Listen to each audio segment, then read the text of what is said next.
Well, we're live now. Welcome to the Pistons Talk Podcast on YouTube. I'm your host, Lance Caprosi. Follow me on Twitter at Lance Caprosi. Do me a favor, follow my co-host Anthony at Pistons Talk across all social media platforms if you haven't already. All right, let's get into this. For sure. West Coast road trip, 12 days on the road for our beloved Detroit Pistons. Great. They won 2 games. We thought they were going to go 0-4 last week. So to win 2 games and actually get on a win streak, very impressive. But let's get into things that impressed us about this road trip. Anthony, I'll let you take it over. What impressed you the most about this West Coast trip?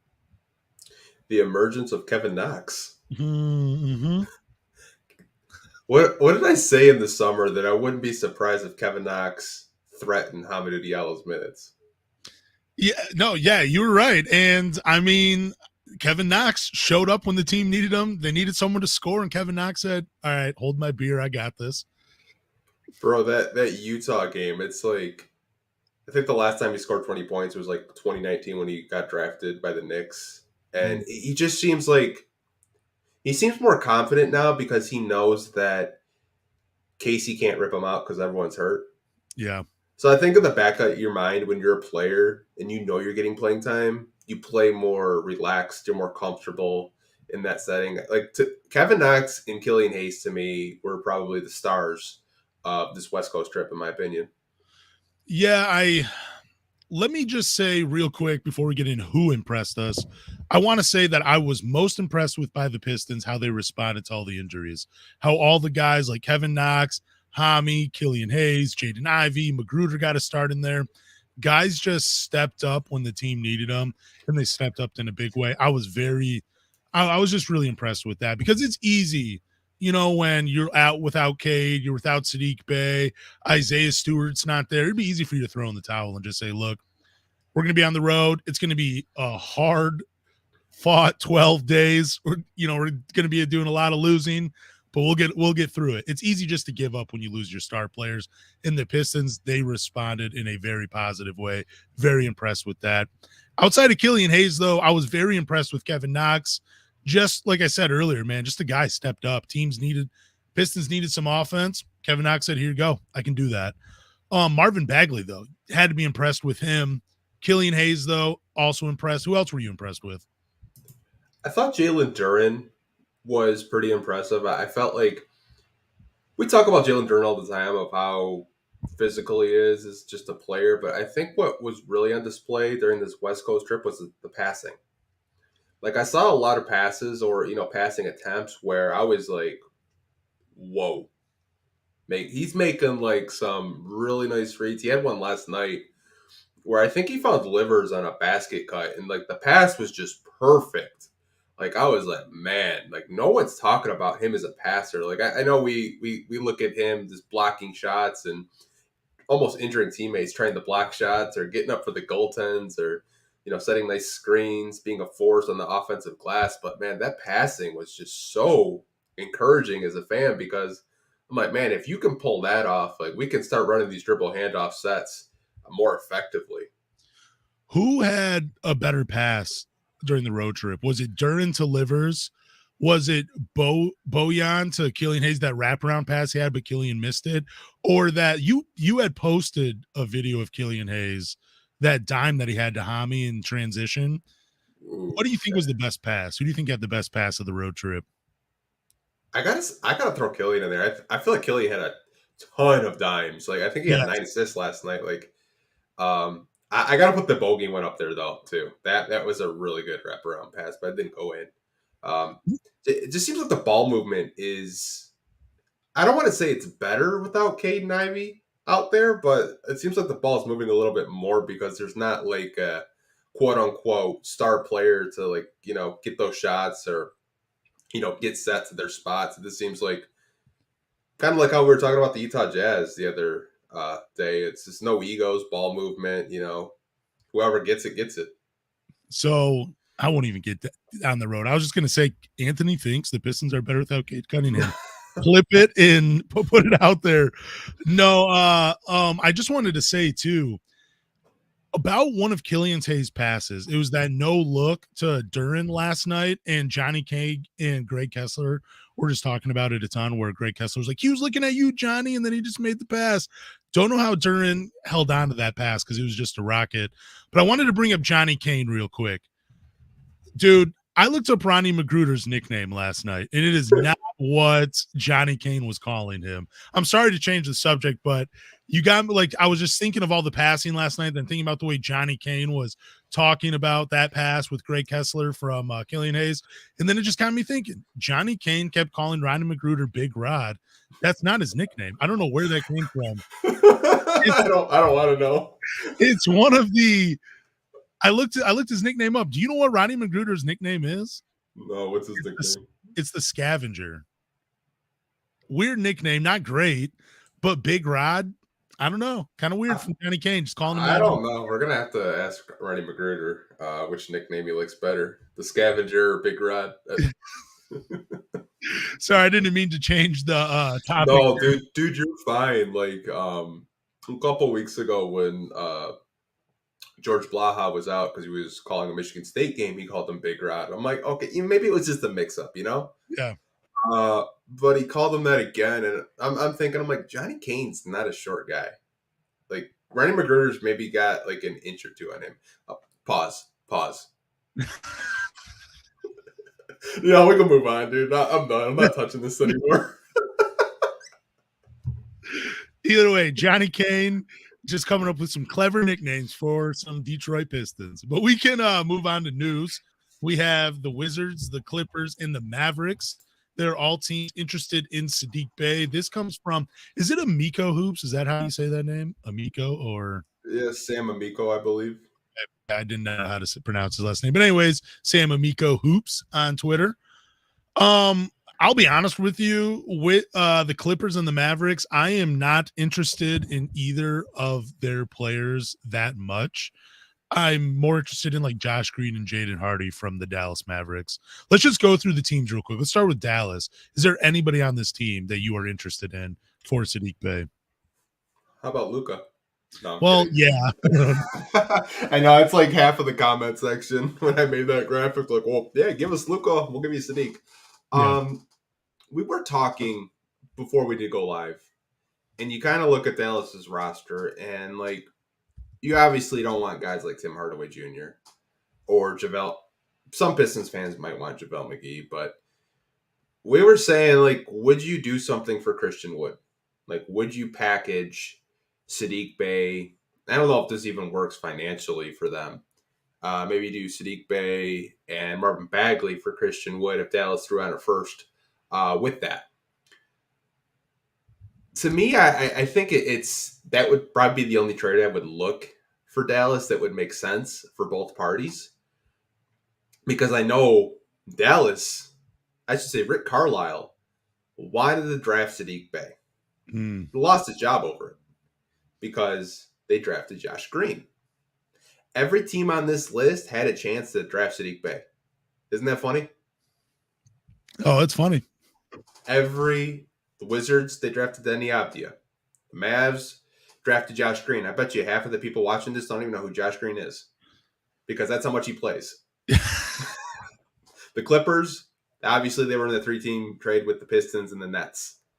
I think if there's one team on this list that makes the most sense, it's the Washington Wizards. You know, we were talking earlier, I think Kyle Kuzma would spark a lot of interest for a lot of Pistons fans. Kuzma's playing really well. Really well. I don't know where Washington wants to be in a few years. I don't know if they just kind of want to just be in this, I don't know, kind of content to make the playoffs with Bradley Beal and the core that they do have. But I feel like Saddiq Bey would be a really good piece for them. But Kyle Kuzma also is balling out of his mind in Washington right now. He's just a really good player. And I think a lot of Pistons fans have been campaigning for Kuzma for a long time. Yeah, I would like Kuzma, but I just want to walk it back real quick to the Dallas Mavericks. So you're all in on you'd rather bring Christian Wood back for Saddiq Bey. I mean, if that's what Dallas would want to do, you're going to give me Christian Wood in the first for Saddiq Bey and Marvin Bagley. What about like Jaden Hardy? bring the kid back to Michigan. Jaden Hardy's interesting, but it's like you have so many guards on this team. Like, where's he going to get the minutes? That's true, especially with the way like Killian Hayes has been playing off the bench. You don't want to like try to disrupt that. Yeah, I'm gonna have to go and say Dallas is a no for me though. I would Okay. out of these three teams, Dallas would probably be the one team I don't want to do a deal with. Like I get the idea of Christian Wood, that's great. A lot of big, but we have Isaiah Stewart, we have Duren, we have Bagley. But if you're getting rid of Bagley, Christian Wood makes sense. I don't know if you'd want to come back to Detroit. He seems pretty comfortable in his role in Dallas. I like Jaden Hardy, but again, I agree with you. Too many guards, too many cooks in the kitchen. Don't need it. Josh Green, he's a guy that's interesting. Hasn't really, I mean, he's a 6'5" guard, averaging like 7 a game now, actually playing part of the rotation for the Mavericks. I kind of like Dorian Finney-Smith. I don't know if he fits the timeline though.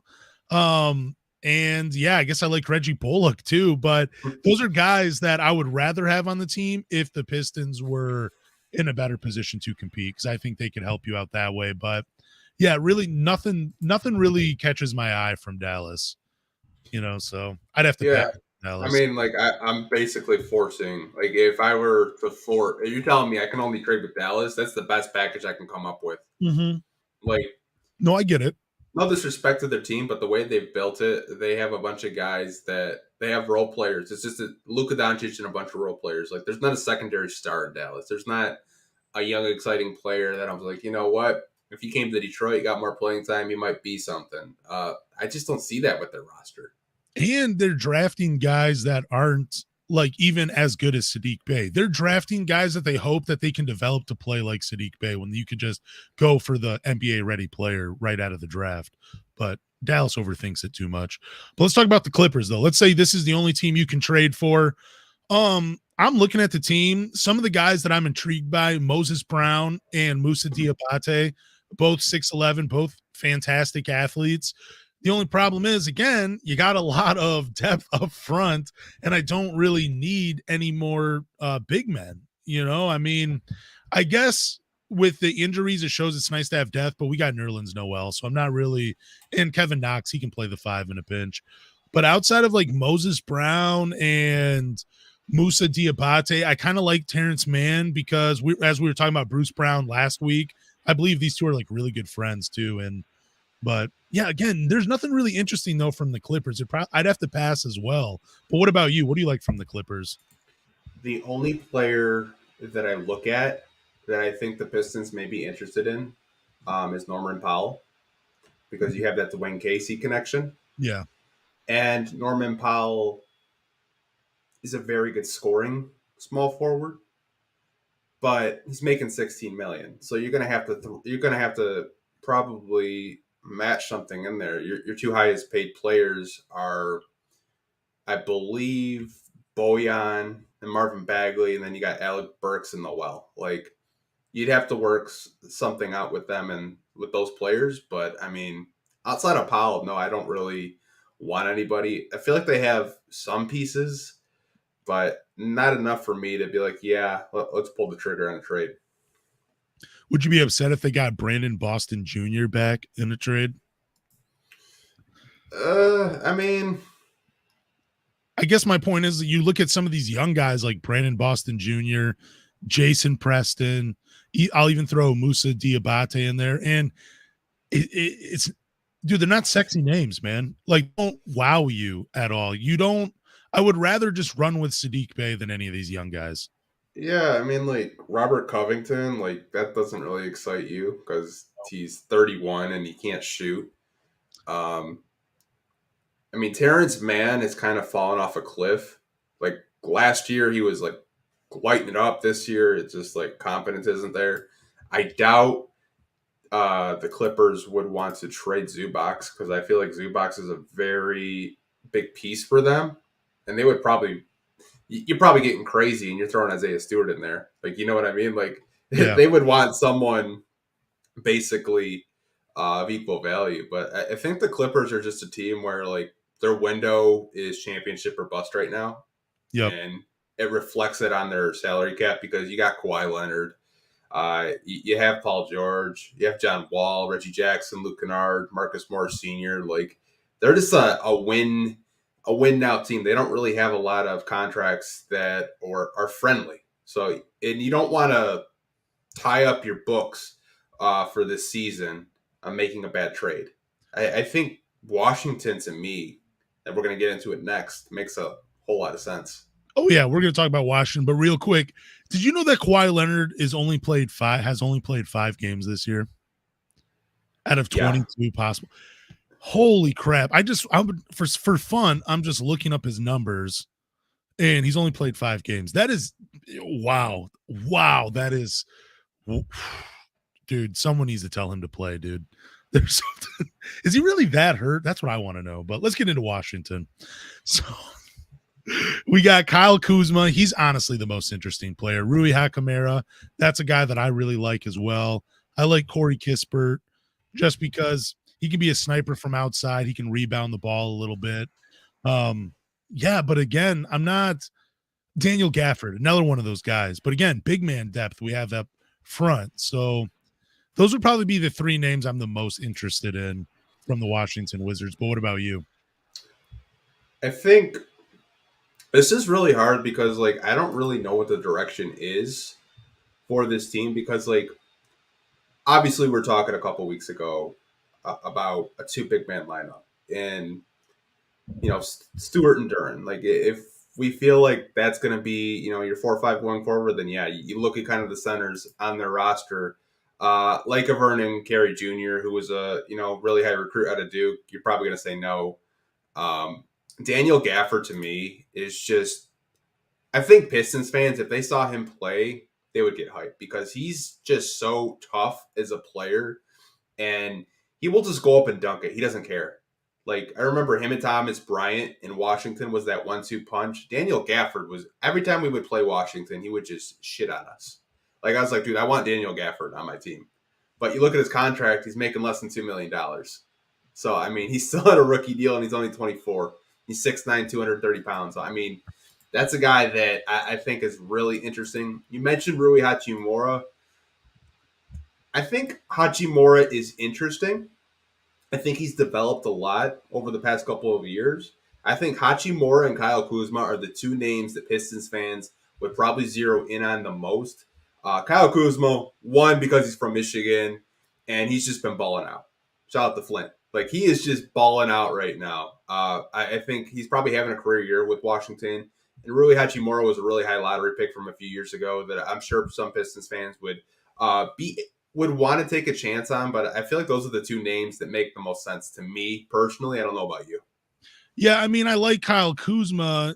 I mean, because, man, dude, he just played phenomenally. And especially since he's from the state of Michigan, it's really cool when they're connected that way. I'm with you. I don't know what the Pistons are trying to do because if it's a 2 big man lineup like Duren and Isaiah Stewart, then I guess I don't know. Like for the guy the people we get back for Saddiq Bey, if this trade does happen, are we expecting them to kind of have a similar role to Saddiq Bey? Are we bringing them off the bench? Is that what we're doing? Or are we moving Bojan to the bench? Because if we're getting Kyle Kuzma, I would rather have him and Bojan starting and forget the 2 big man lineup. I'd rather roll with like Duren or Isaiah Stewart at the 5 and then keep Kuzma at the 4 and Bojan at the 3. I'd rather do that because it makes the most sense. But if we're going to trade for Kyle Kuzma and we're going to bring him off the bench, I mean, I don't know. That just kind of seems like a waste of his abilities.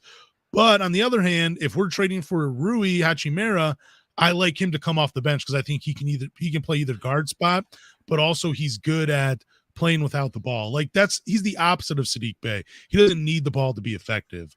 I mean, he can score with it, but he can move without the ball, and that's what I want from that forward spot. So yeah, I guess the Wizards I'm most intrigued by, but if we're going to trade for Kyle Kuzma, we got to abandon the 2 big lineup and do what we were doing earlier in the season with Sadiq and Bojan, because it doesn't make sense to bring Kyle Kuzma off the bench.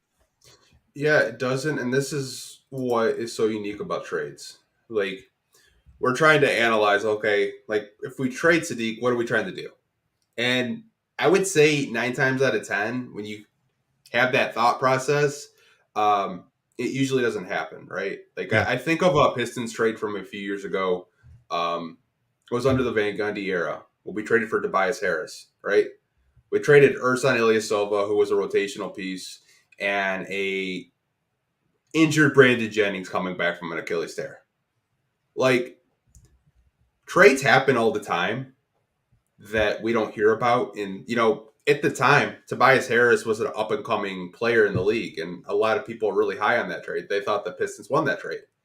I think if you do trade Sadiq, it's just because you feel like the offer you got is just you can't pass it up. Like, I don't think you're getting a star player in return for Saddiq Bey. I don't. I think you can get a rotational player, and maybe if you're lucky, you can get some draft compensation. I don't think you're going to get a star player in return for Saddiq Bey.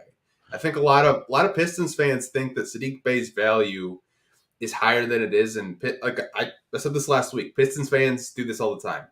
They overvalue their players. They think that the players that we draft are, these high level players that teams are going to offer us all these draft picks or, these star players for.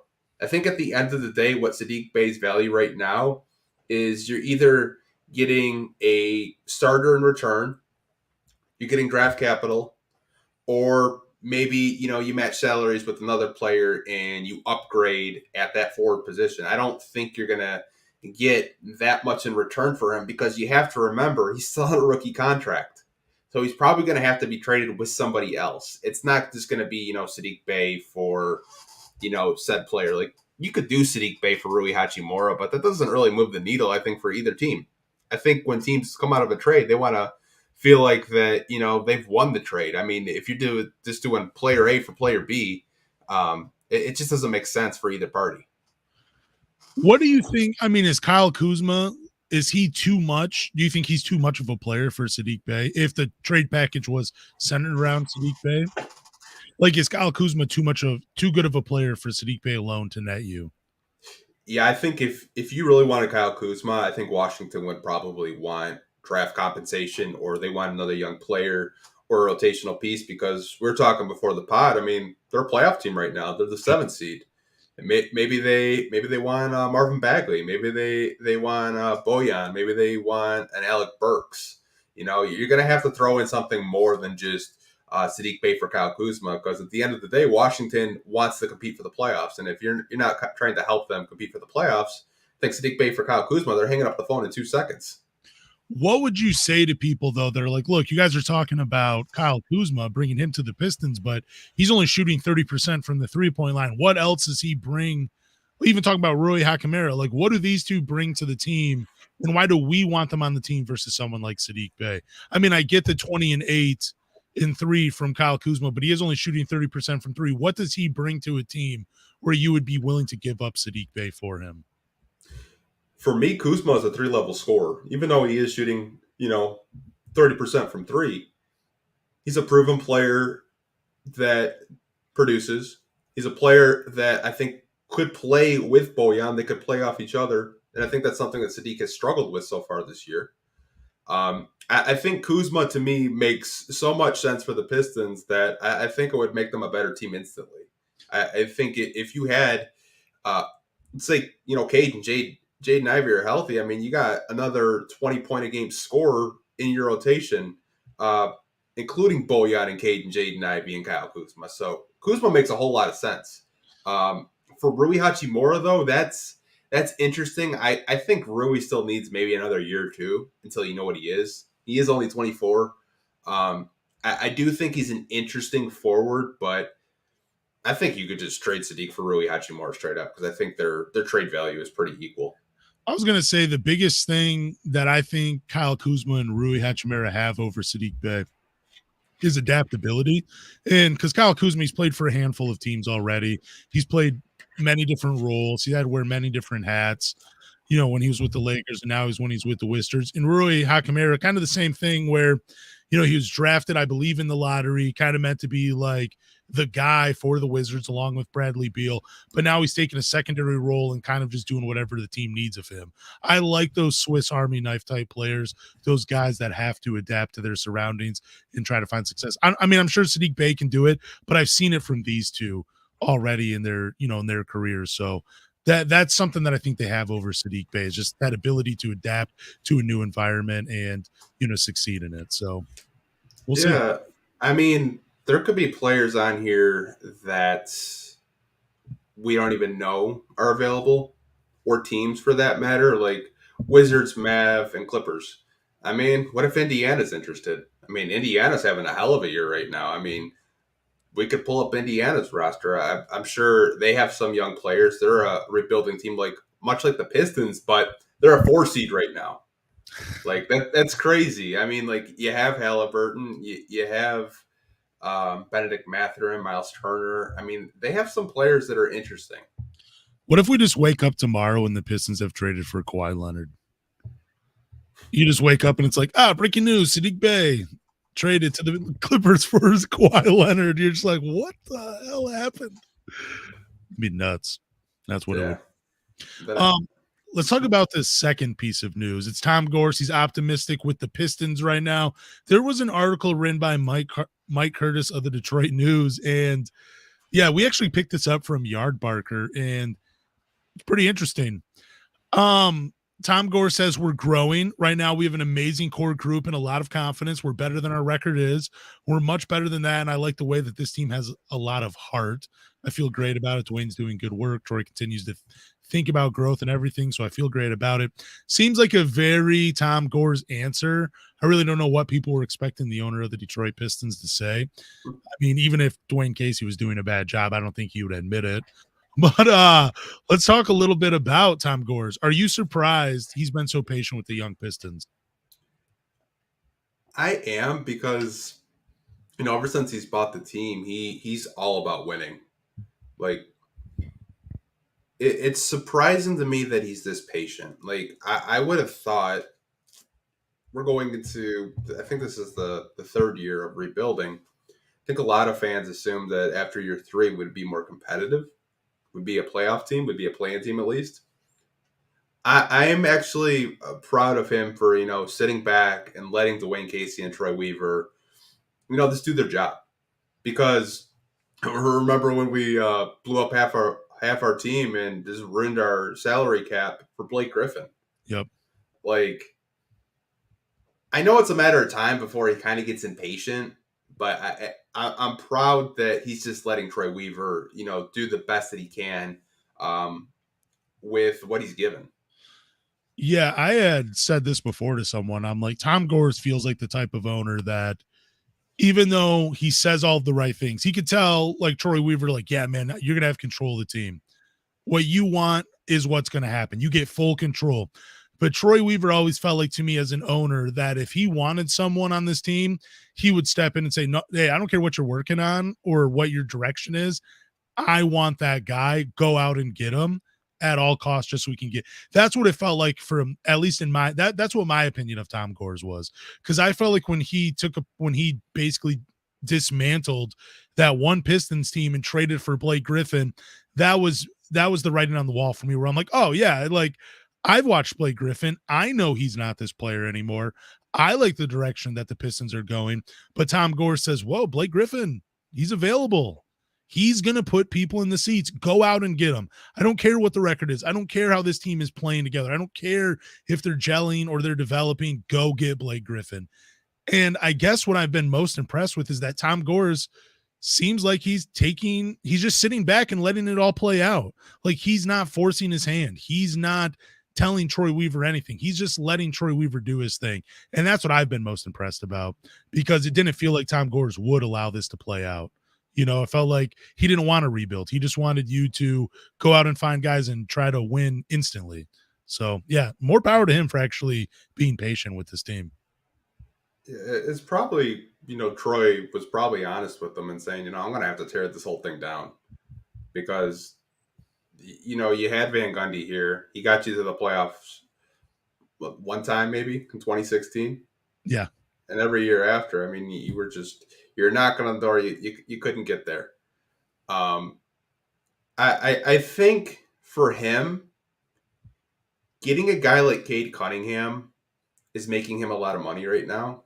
Because Cade Cunningham will put butts in seats, and the jersey sales alone. I mean, You look on Twitter, half a Pistons fans' Twitter avatar right now is either Jaden Ivey or Cade Cunningham. Yep. Like before that, I mean, you didn't really see that much. Maybe you see a Blake picture here and there. Like the star power that Cade Cunningham has is probably why he's so patient, because Cade Cunningham is going to be a young player that he can make money on and, kind of say, Cade Cunningham is our star player. We have a star backcourt of Jaden Ivey and Cade Cunningham.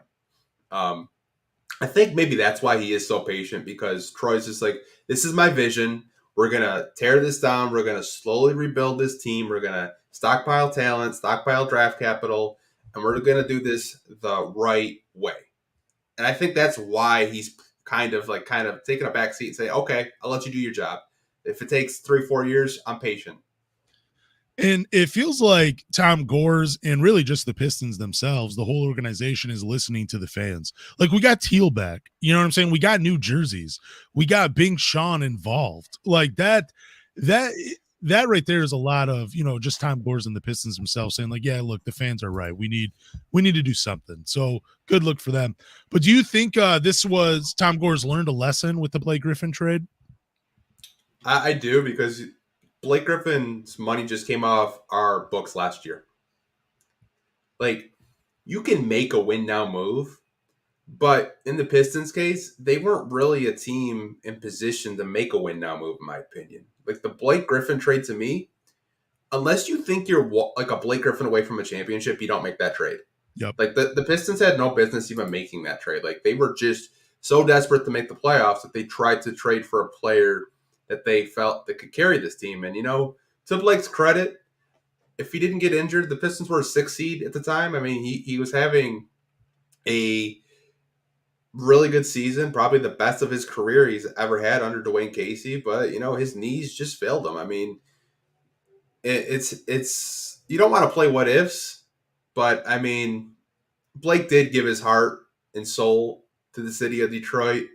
But I feel like we did him a disservice forcing him to play, because he's like a shell of himself now. Like it's really sad to see him play, and he can, barely get up, barely get around people. He just has no mobility. But I think Tom Gores has learned a lesson, saying, hey, you're not there. That'd be like right now if we, traded Jaden Ivey or Saddiq Bey for, I don't know, like John Collins or something stupid like that. Like it's just, you have to build your team through the draft. You can't just try to trade for a player and hope it works, throwing something at the wall and hoping it sticks, Yeah, I mean, I think a lot of owners overlook chemistry, like how guys fit together, how they play together, what they're like off the court.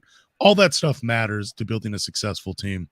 Do you ever feel like Blake Griffin was, and I'm not talking about like his looks, but I'm going to say this. Do you think Blake Griffin was like too pretty of a basketball player for Detroit and like it never ultimately fit? Like his game wasn't like Detroit, it was just too flashy. It was LA. Yeah. Too glitz. I think when he got here, he was really surprised of the lack of whistle for getting foul calls. Because, in LA, like that whistle's probably going off every 2 seconds. But we all know here that the refs don't blow the same whistle as they do in LA. I don't think his game was, like, it wasn't sexy, but I get what you're saying. It wasn't Detroit. Like, it wasn't, in your face. It wasn't like, I think of like Bruce Brown, right? When he was here, like Bruce Brown's game was really Detroit. Like, he's going to out hustle you, outwork you, and he doesn't care if he gets 6 fouls if he's playing defense. Like, I get what you're saying, but I think Blake adapted into that Detroit mold. He adapted to, messing with players. He adapted to, getting in the ref's ear, like getting a freaking tablet and showing like, hey, I got fouled, retard. Like, I think Blake adapted well. It's just, when he got here, I think he was really surprised of the lack of respect that the Pistons got. I wish he was more of a villain when he was in Detroit, though. I felt like he was like on that line of being a villain in Detroit. And I really wanted that from Blake Griffin, but we didn't get it. Let's move on to injuries, though. We're going to update you guys. And Saddiq Bey, right ankle sprain. He's still out. I don't know. Have we gotten a timetable of when he's going to return? Because I know that during the West Coast trip, he actually went back home to Detroit to receive treatment, and I don't know if that was to get him ready for tomorrow's game against the Cavs. I know he's questionable for tomorrow, but I don't know if he'll play. So far the Pistons are just saying he's questionable. It was an ankle sprain, and I think that's the first time I've actually seen like pain on Saddiq's face. Like he's been in a lot of like plays where he's fallen down and he's gotten up, but like that's the first time I've actually seen like pain on his face. So that just tells me that the ankle sprain is pretty bad. Do you want the Pistons to rest him for a few more games? Are you okay with that? Yeah, I mean, like if it's not 100% healed, there's no reason to throw him out there. Yeah, that's what I agree with that as well. Cade Cunningham, lower leg. We're talking about the shin that is still bothering him. Have we gotten any updates? Is he going to have surgery or not, or is he just going to rest it? Like, what are they still evaluating him? Do you know? Yeah, they're still seeing if there's other options out there. For last time they said on the Bally Sports broadcast that Cade is weighing his options. Cade's getting, second opinion, seeing if like this leg or shin soreness will go away over time. It's obviously not shin splints. It's obviously something a little bit more serious, having a fracture around that leg or shin area. So I honestly want him to have surgery because it's just kind of a tease right now. It's just like, is he coming back? Is he not? If he's gonna have season-ending surgery, just have it. I want you to be healthy. I want you to be ready for next season. Yep. The more you prolong this, the more I think Pistons fans are gonna kind of get irritated. Dude, it's what I've been saying for like 2 weeks. If you need the surgery, just have the fucking surgery. I know it sucks, but just have the surgery. Just get it over with and start healing up. But I mean, again, I appreciate him seeking out second and third opinions. That is great, but it ultimately seems like he's delaying the inevitable. He's probably going to have surgery. So, hopefully Cade Cunningham just comes back stronger and better than ever. Isaiah Stewart, right big toe. We already know about this. He's supposed to be reevaluated in 2 or 3 weeks. He was working out with the G League, the Motor City Cruise. Then he got called back up. I believe he's still doing work there. Do we have any updates on Isaiah Stewart? Him and Sadiq watched the game last night. the Motor City Cruise game. Man, one of the Motor City Cruise centers, dude, he went off last night. Like I saw a stat. It was like 30 or 40 and like 13 rebounds. I was like, holy crap. Who was that? Some guy. Let me look it up. I'll go on their Instagram. It wasn't Yalo, was it? No, he's not with the Cruise anymore. Just find out it's wow, I'm blanking on his name now. That's Devontae something. He had 40 points and 13 rebounds yesterday for the Cruise, and they beat the Grand Rapids Gold, by the way. Oh, nice. Love to hear that. Yeah. Love to hear that. Number 1 G League team in Michigan. Yeah. But yeah, they were out there. They were sitting front row for the Cruise game. So obviously, they're just chilling, watching the G League guys play. But I think Isaiah Stewart should be back next week because that was the timetable that CBS Sports did put out. They said the 29th. So we might see him possibly next week. Okay, so we might see him on Tuesday against the Knicks. Sweet. Yeah. Wouldn't that be funny? How funny would it be if you saw 2 NBA players not being able to afford courtside seats at a G League game? Like you just see Saddiq Bey and Isaiah Stewart sitting like a few rows up, and you're like, that's the best they could do? What? That's a terrible joke, by the way. Sorry. Corey Joseph is day-to-day with a non-COVID illness. I don't think anybody – hopefully Corey Joseph – rest up and get healthy, but I don't think anybody's missing him right now. No offense to Corey Joseph. You just don't have a lot of fans in Detroit. Damn.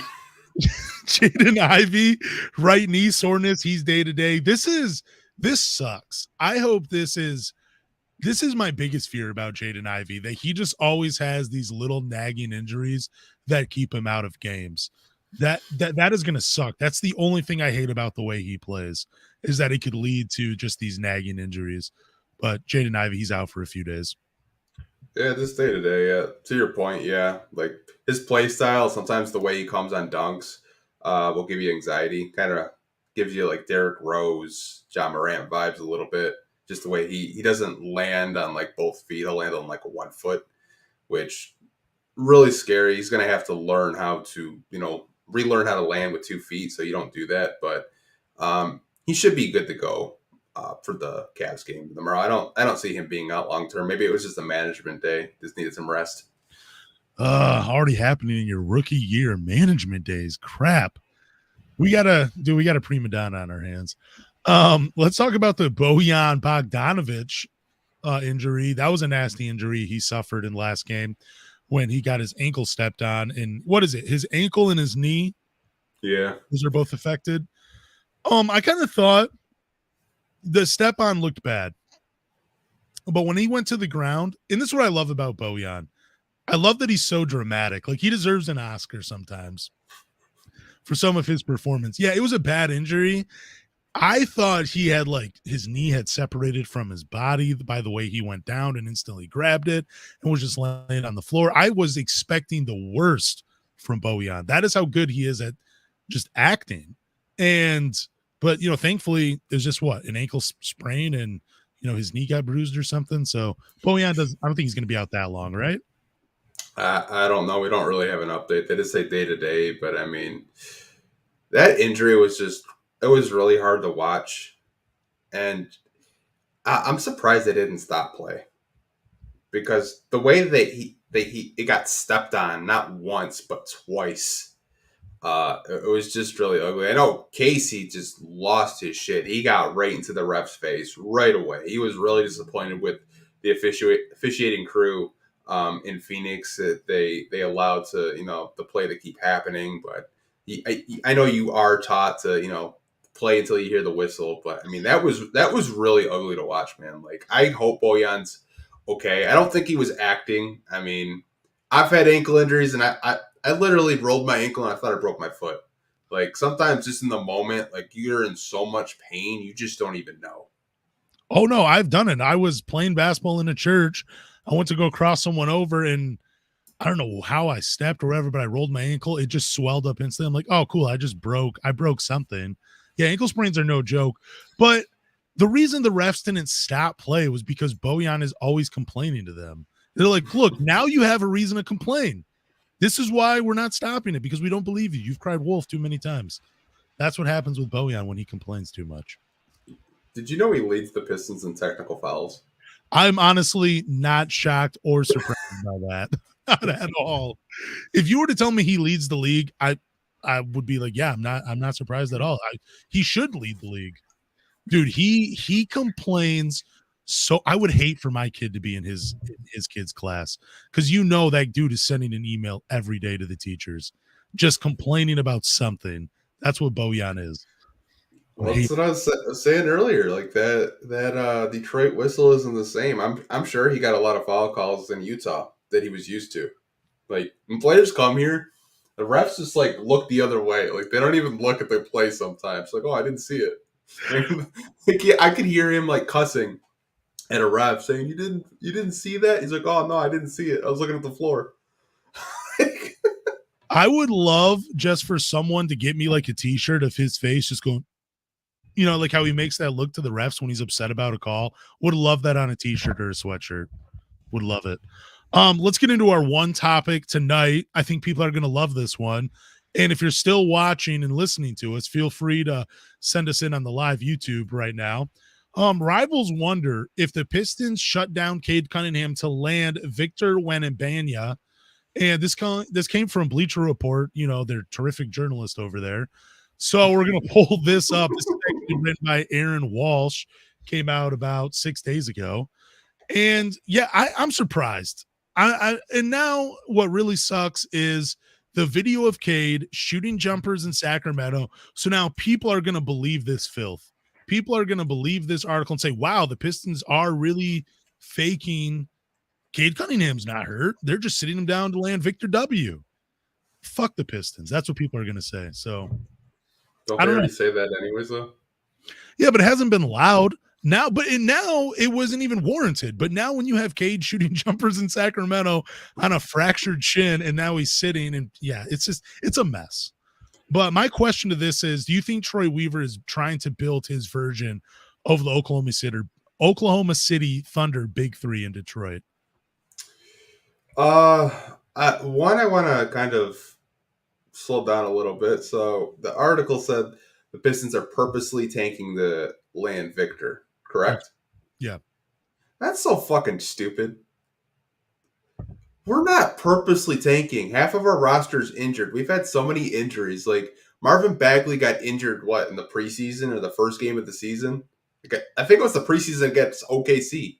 We were without one of our rotational bench pieces who, mind you, is one of the best scorers on our basketball team right now. We've had so many injuries. We've had bad lineups. We've had just miscommunication. You have a rookie in your starting lineup. You're not going to win too many games with 20-year-olds. Like, the Pistons aren't purposely tanking. If they were purposely tanking, you'd see Corey Joseph out there like for 30 minutes a game. Like, he plays, but he doesn't play that much. Like, I don't really get the point of this article. Like, I just think the media doesn't want to see Victor in Detroit.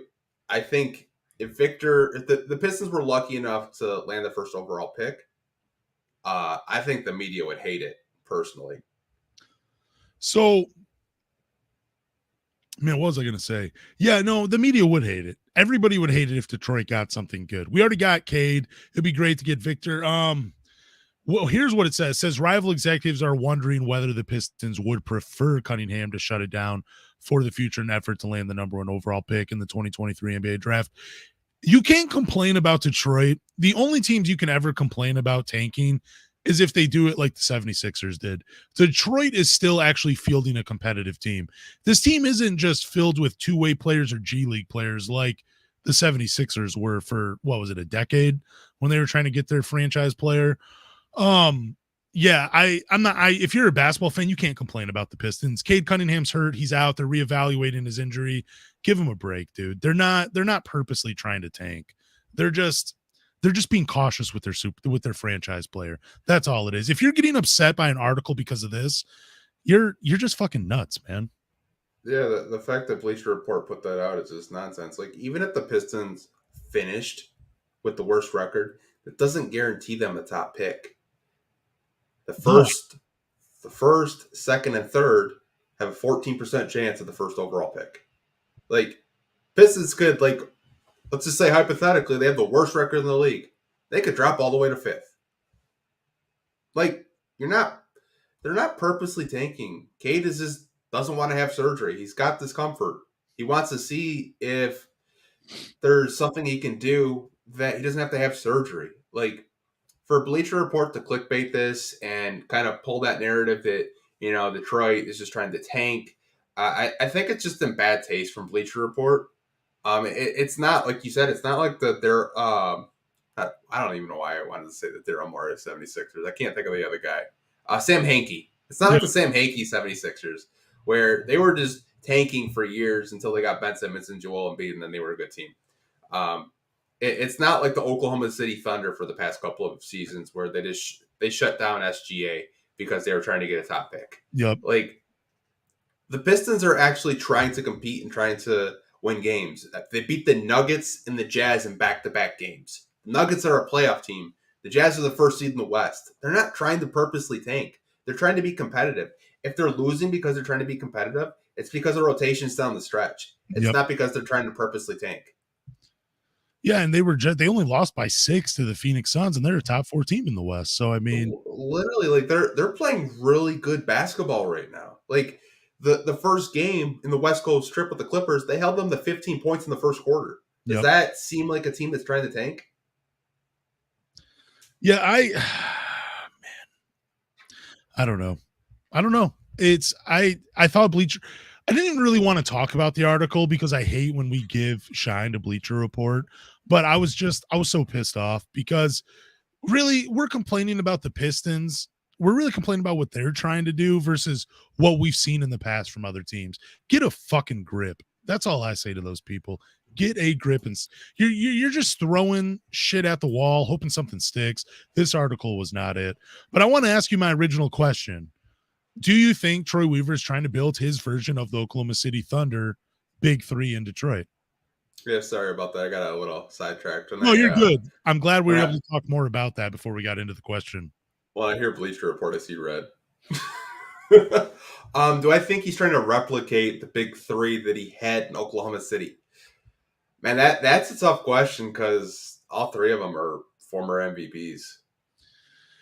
Well, I'm not saying is he trying to build the exact Big Three. Is he just trying to build his version of it? Like, I've been looking at this like, you got one of the similarities in Ivy. We'll just admit it. He's kind of like Russell Westbrook in the athletic guard mold. Mm-hmm. Can do a little bit of everything. I thought Cade Cunningham, when he was originally drafted, was supposed to be like the Kevin Durant type. And I'm thinking like, but then I thought about it. I'm like, Kevin Durant, he's a generational type player. You don't see very many 7-footers being able to handle the ball and do what he can do. It's very rare. And then I thought, well, Cade Cunningham, he's more like the James Harden type. You see some similarities there. And then once I read this article, I started thinking about it where I'm like, well, Victor Wembanyama, he really is a generational talent. And he would kind of complete that Big Three thing where you have that generational player, you have the Harden type, and then you have the Russ type. So maybe he is. And I think he is. I think he's trying to build his own version of the Big Three in Detroit. And he would very much welcome Victor Wembanyama. And maybe he is trying to tank for him for all we know. Maybe that is his whole goal at the end of all of this. Yeah, I mean, I think if you look at it that way, yeah, you definitely could say, well, Victor is like KD. I mean, we've seen the KD comps already. I think he's just. I remember explaining it to a friend, saying like he's like KD and Rudy Gobert if they had a kid. Yeah, like that you would get Victor W. I think that's a very interesting analysis. Back to your question, I think Troy Weaver is. I don't want to say he's trying to do the same thing, but he's trying to implement the same things that worked for him and Sam Presti in OKC, where, they weren't a really good basketball team, but they were getting lottery picks and they were building around the draft picks. I think that's what Troy's doing.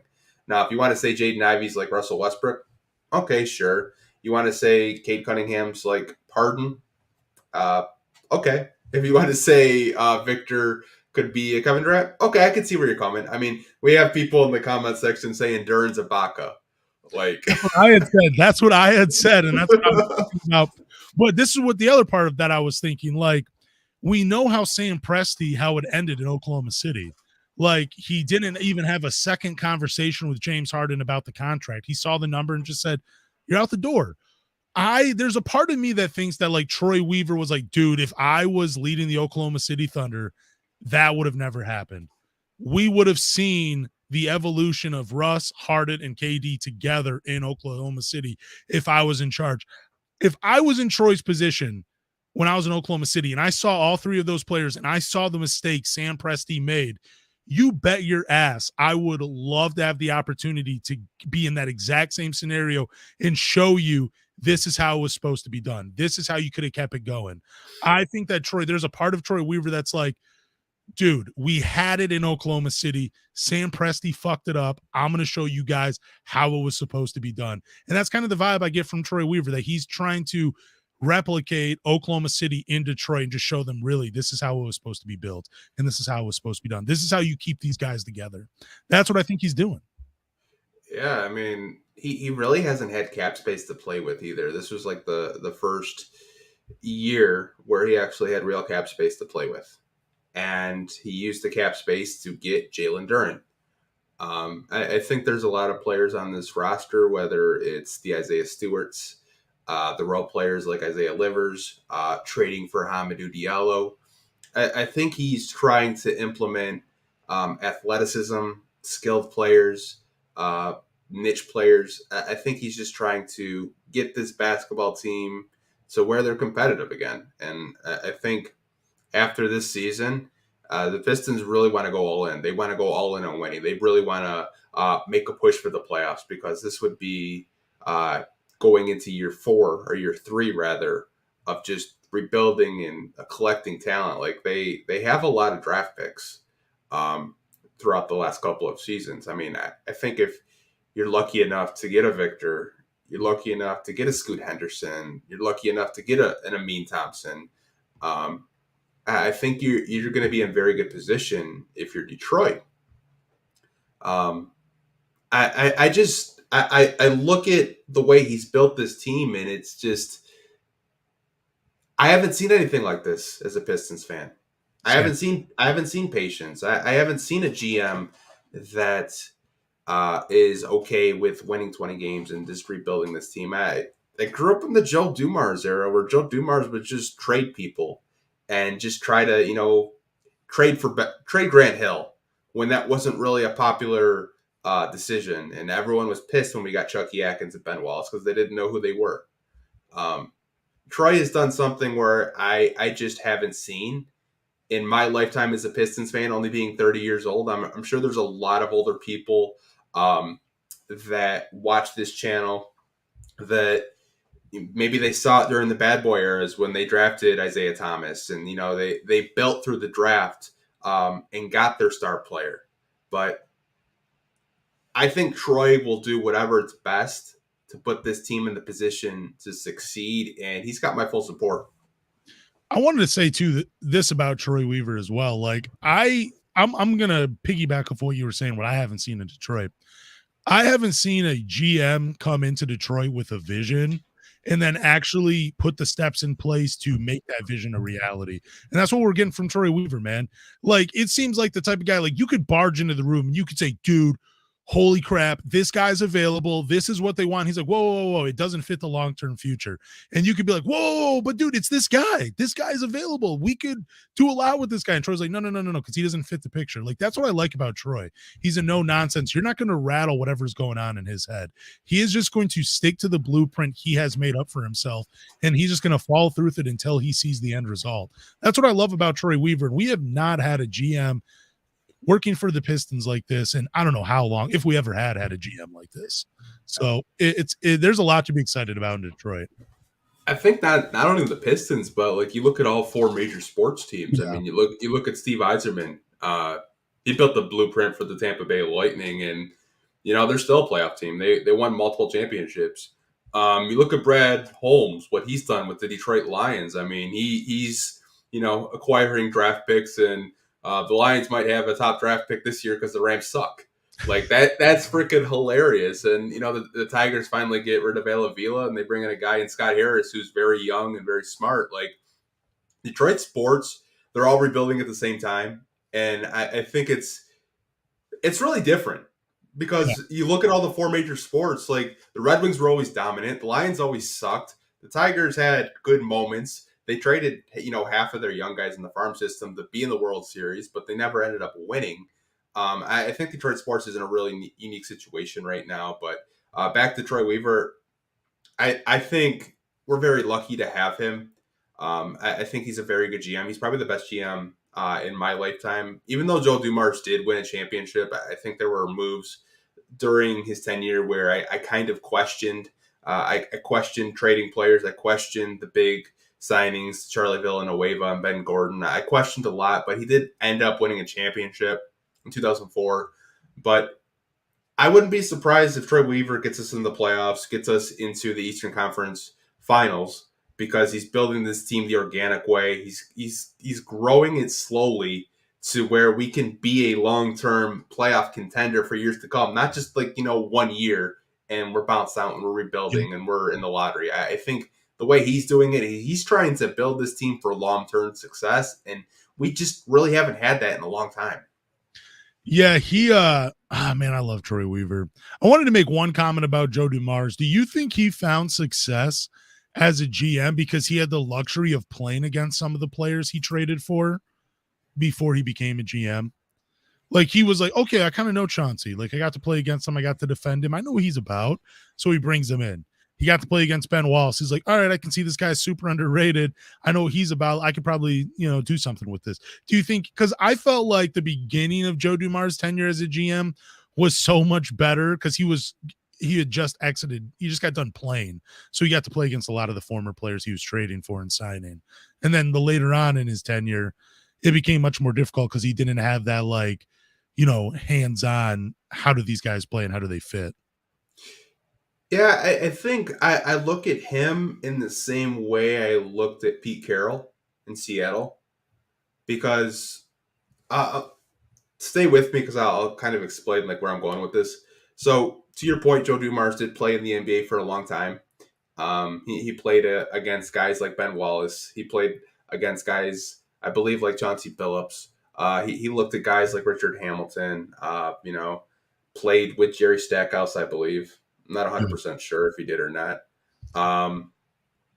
I think with Joe Dumars, to your point, yes, he had knowledge of players that he was going to trade for. And how this kind of correlates back to Pete Carroll, when Pete Carroll was in college, he knew all the top recruits. So in the draft, he knew who to draft. The Legion of Boom, like they were dominant. They won championships. I think that's kind of where I was going with the Joe Dumars to the Pete Carroll comparison because they knew the players. And I think that is a leg up though. If you're a former player, who's good and who isn't. So I think Troy's had an interesting career. I mean, you can go all the way back to when he recruited Carmelo Anthony at Syracuse. He drafted guys like Darren Williams in Utah. Like he's had a really long career, and he's worn every hat that you can wear in the front office. So I think we have the right guy for the job. And it's funny how we turn into a negative article in Bleacher Report, and we turn it into a positive of how this is probably the best GM we've had in our lifetime. Yeah, and that goes to show you how like much we just really value and appreciate Troy Weaver. And it's not even just us. Like if there could have been anybody in our positions right now doing this podcast, and they probably would have said almost the same thing about Troy Weaver. That is how much he is revered and loved by fans in the city of Detroit. Like we love our GM, man. He's done a hell of a job so far with the Pistons. Let's talk about the West Coast road trip real quick. We have we had back-to-back wins. So that means we get Pistons Talk Player of the Win. We have not done this in a while, probably because I forgot. But Pistons beat the Denver Nuggets 110-108 in regulation. Crazy. We had some standout performances. Marvin Bagley goes 7 for 8 from the field for 14 points. Bojan 8 for 17, 9 rebounds, 4 assists, 22 points, really took over just kind of as the guy. And then Kevin Knox 17 points, 8 rebounds, went 8 for 11 from the field. And then Alec Burke 21 points, 2 assists, 3 steals, 7 for 13 in 21 minutes. Alec Burks is a baller, dude, just unbelievable. But from game 1 against the Nuggets, who is your Pistons Talk Player of the Win? I got to give it to Bojan. Bojan has really stepped up since Cade has been out. He's been the number one option. He's been this kind of like the focal point of the offense. And I think without Bojan's 20 points, we don't win that game. Yeah, great performance from him. I mean, 1 for 5, but 5 for 6 from the free throw line. Hell of a game for Bojan. I'm going to go with I don't know if I want to go. I'm going to go with Bojan as well, too, just because I remember this game. I remember him stepping up, hitting some big shots, really just putting the offense on his back. I'll go Bojan against the Nuggets for Pistons Talk Player of the Win. 22 points, 9 rebounds, did a little bit of everything for the Pistons. In their back-to-back, they beat the Utah Jazz 125-116. Marvin Bagley only missed 1 shot in this game, finished with 19.6 rebounds, 2 assists, 2 steals. Then we had freaking Bojan again, 23 points, 5 rebounds, 3 assists. Jaden Ivey, 16, 5, and 6 with the steal. But then Kevin Knox, this was probably the most impressive stat line. 21 points, 6 for 8 from the field, 6 for 8 from the 3-point line, 3 rebounds, really just scored the ball really well, shot it. And then Alec Burke, 18 points, 3 rebounds, 1 steal. Who do you have for the Pistons Talk to win in this one? I have Kevin Knox. I think there are some players that had really big moments in that Jazz game, but I think this was kind of reassuring for Kevin Knox because he was probably at a really low point of his career of, being a lottery pick with the Knicks, getting traded to the Hawks, not getting any playing time. It just seems like he's more confident these last couple of games. And I was really happy for him. It just seems like he couldn't miss out there, man. He was just slinging that thing from three and it was just going in. And like Utah was just like, man, who is this guy? Yeah, I'm gonna give it to Kevin Knox just simply for the fact that in like the fourth quarter, the Jazz were looking for him. They did not want him to get a shot off in this game. He was feeling it, running in. This is what I said about him too. Like I said a couple podcasts ago, Hami gets like 10 points a game just from running in transition. And then Kevin Knox he's been running in transition, getting some easy buckets. I love the way Kevin Knox is playing, but he is my Pistons Talk player of the win as well. I mean, I'm impressed with everybody else's game. Like, could have given it to Marvin Bagley, playing 21 minutes, only missing one shot, but you just have to give it to Kevin Knox, man. He was lights out in this game. So, yeah, Kevin Knox, player of the win. Yeah, I'm really happy for him, man. Like, he signed like a really cheap deal, and a lot of fans were kind of like shocked by the signing. Kind of came out of nowhere, and it's another project that Troy Weaver's is kind of like low risk, high reward. If it pans out, it pans out, and yep. You're giving him playing time and he's producing. So I'm happy that he's getting some playing time with all these injuries right now. Same. Let's look ahead for this week. We only have 3 games this week. Kind of crazy. We have Knicks at Pistons Tuesday. That's a 7 p.m. game. Then on Thursday, we have Mavericks at Pistons, 7 p.m. And then Grizzlies at Pistons on Sunday at 6 p.m. What game are you looking forward to the most in this one? Man, they're all good games. Yeah. I would probably say the Knicks, and it's not for the reason probably you would think. Well, what's your reason? I want us to make so many free throws that Mike Breen complains. Because I don't know if you were listening to the Knicks broadcast the last time we played them, dude. He was roasting us. Oh, really? Dude, he's like, the Pistons can't shoot free throws to save their life. This is a terrible basketball team. Oh, that fires me up. Yeah. Bang this motherfucker. I mean, we should put him in a room with Big Rod Magruder and see what happens. But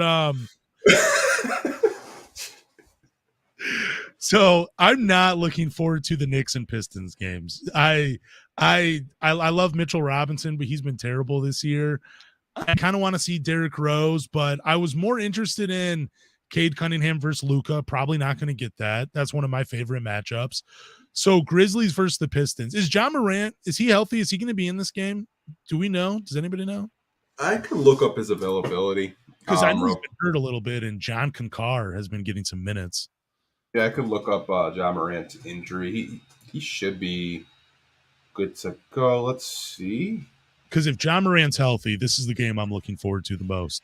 Yeah, he's not in the injury report anymore. The only people that are in the injury report that will be out are Desmond Bane, Zaire Williams, and Danny Green. Wanted to see Bane and Saddiq Bey go at it too. Won't get that. What game do you think the Pistons have a chance of winning this week against those 3 teams? I would probably say the Mavericks. Just because they're so dependent on Luka? Yeah, and I'm not saying like you have to shut down Luka, but if you make it difficult enough for him where he's not doing most of the scoring or you make it difficult in the passing lanes, I think you have a shot. Knicks are going to be a hard team to beat because there's such a disaster in transition, and our transition defense isn't the best. We've played them one time in the preseason, I believe, and a couple times so far this season, and they just torch us. And it's just how fast they play. I think that in the Grizzlies game, I don't know, man. That would be a really hard win just because you have Steven Adams, you have Dylan Brooks, John Morant. The team is just so loaded with talent. And I think Jaren Jackson Jr. is back too. So, yeah, and they're a really deep team. We were talking about that last week when I forget who sent in the question. Banks. He had sent in the question about the rebuild. And yeah, we were just talking about how the Grizzlies team is just super deep. So, but I'm just really looking forward to the matchup between John Moran and Jaden Ivey. If I had to ask myself the same question, I would say Mavericks as well. I mean, Luka, he is the top tier talent of all of those teams, but it's its surrounding cast. You know, your second best player is Christian Wood, and then probably Tim Hardaway Jr. So the Mavericks aren't really that scary, even against a banged up Pistons. So No, the Pistons go 1-2? Yeah, I think so. Okay. I'll say 1-2 as well. I'm not really arguing with you too much this week. But yeah, that's all we have for the schedule. Just 3 games, like we said. Anthony thinks they'll go 1-2.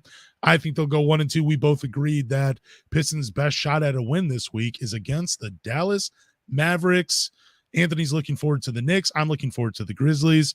And that is all we have for the Pistons schedule preview this week. Do we have any questions for people watching?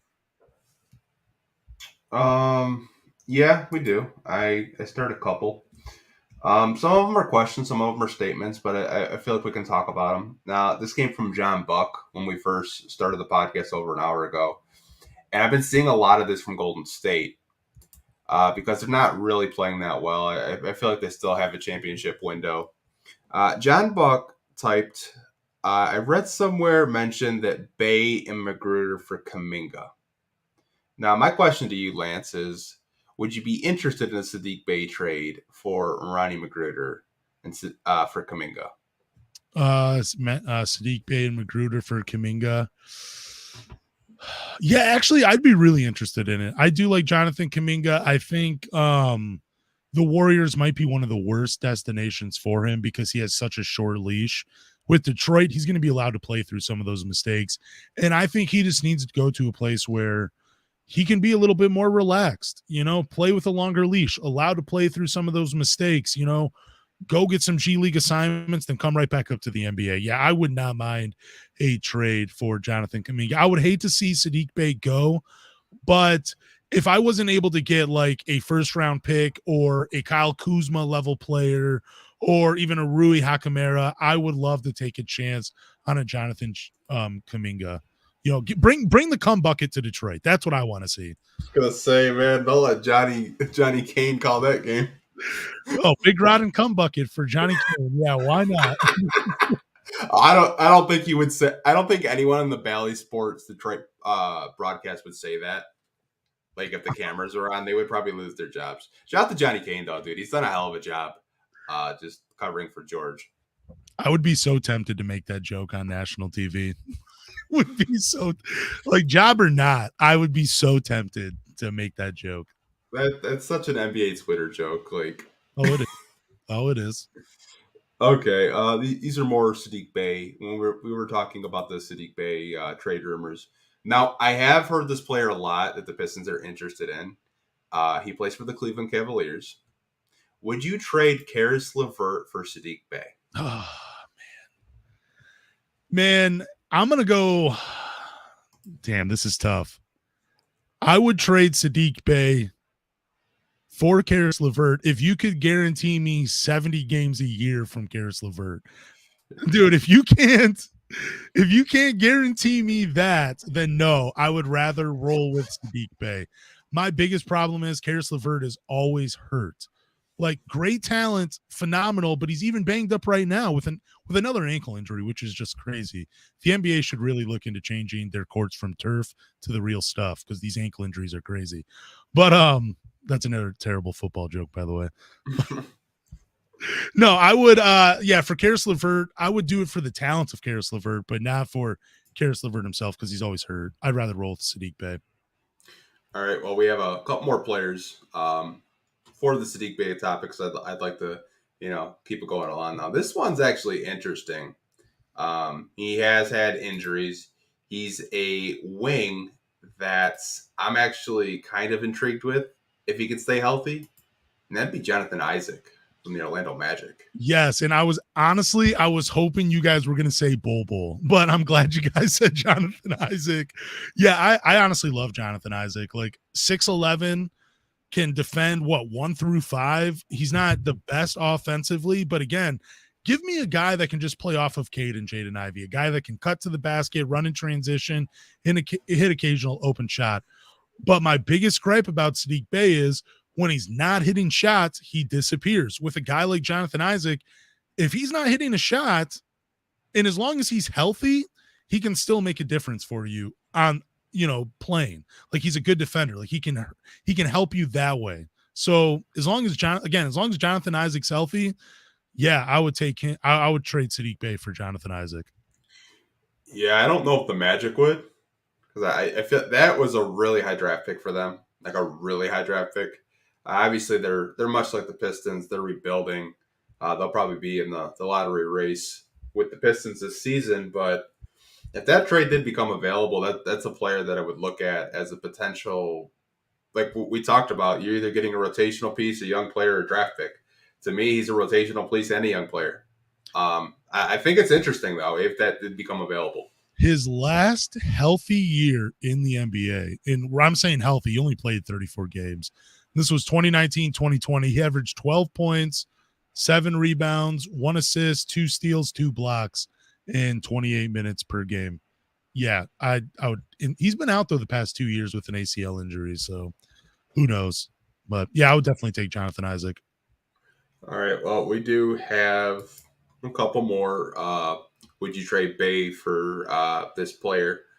Question. This comes from Mark, and he wants to know, would you trade Saddiq Bey for Keldon Johnson? Oh, dude, 100%, yeah. Dude, I love Keldon Johnson, man. I've been trying to get him in fantasy basketball for weeks. If all I have to do is trade Saddiq Bey for him, yeah.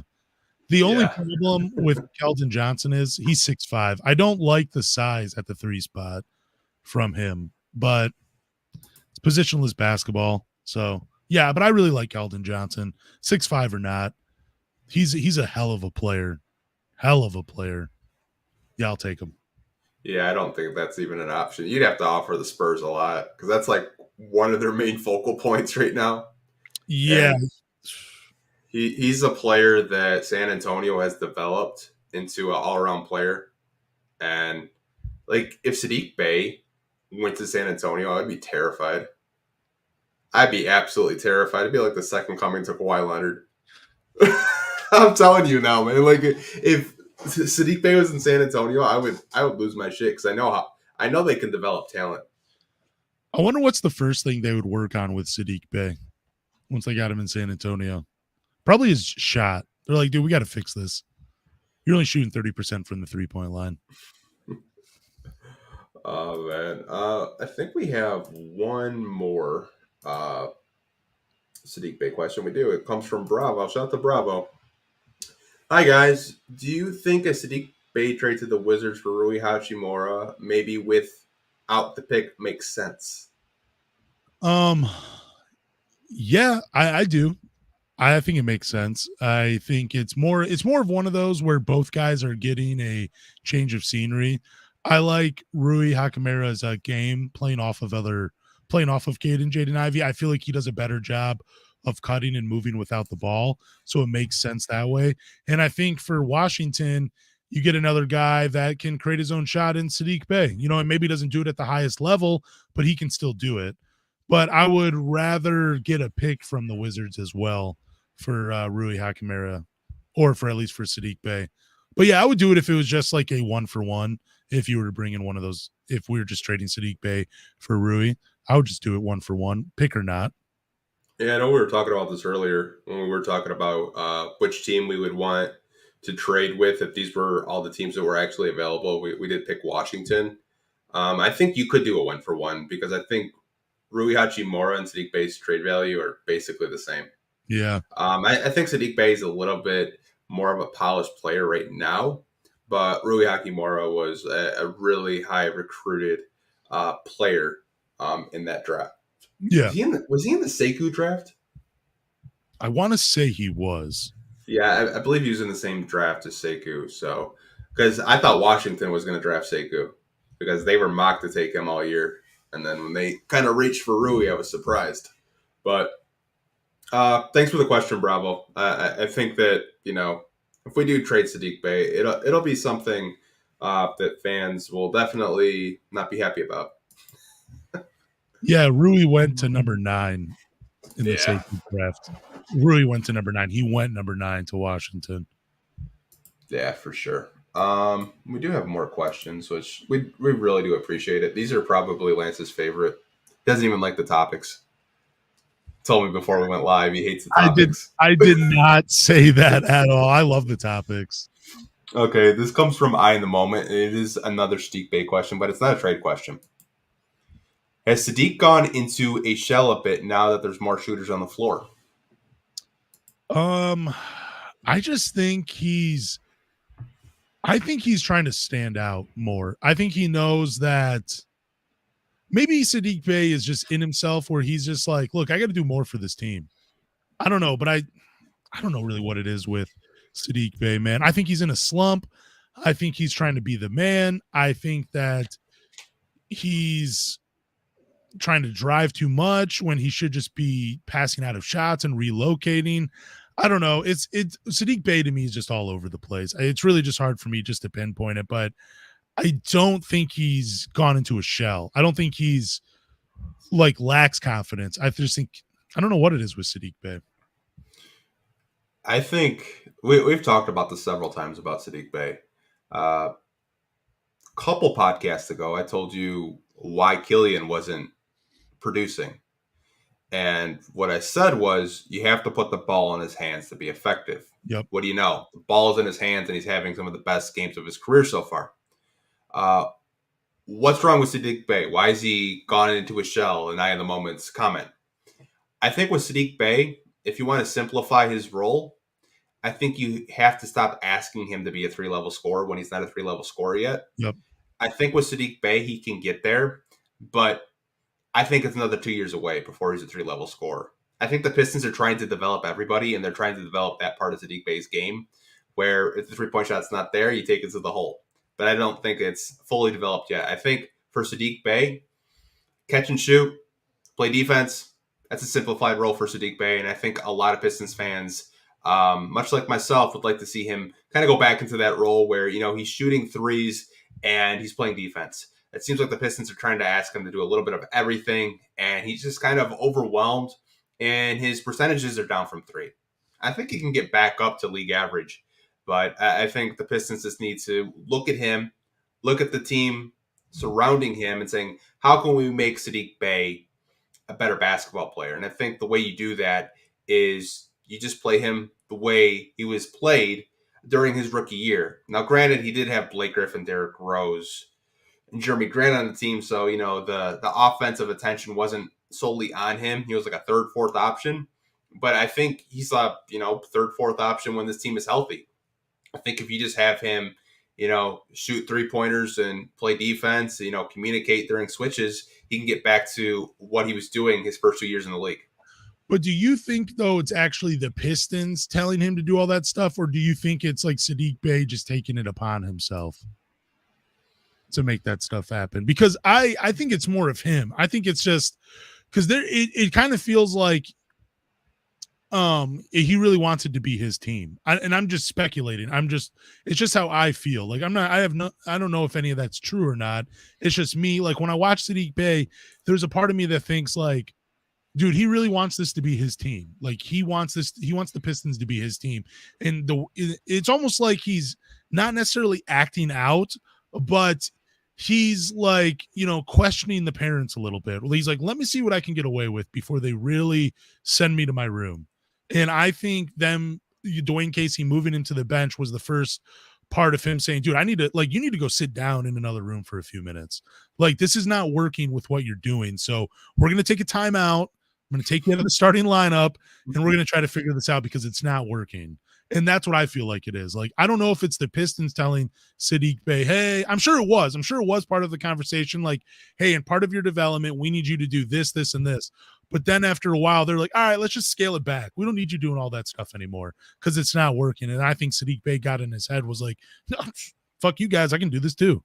You know what I'm saying? They're not the only guys. Like, I'm not saying Saddiq Bey's that guy, but it kind of feels like Saddiq Bey could be that kind of guy. That's all I'm going to say. I don't even think it's that, honestly.